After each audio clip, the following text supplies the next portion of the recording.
So the hand doesn't like to not move.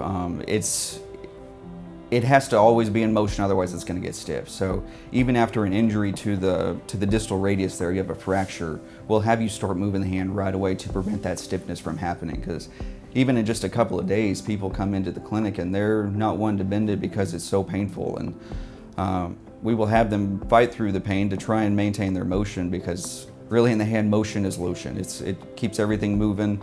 Same for arthritis. You want to keep the hand moving as much as you can. The hand likes to stiffen up, same with the elbow likes to stiffen up. So try and immobilize only the joints that need to be immobilized for an injury, and keep everything else moving, because the hand unfortunately likes to stiffen up pretty quickly after an injury.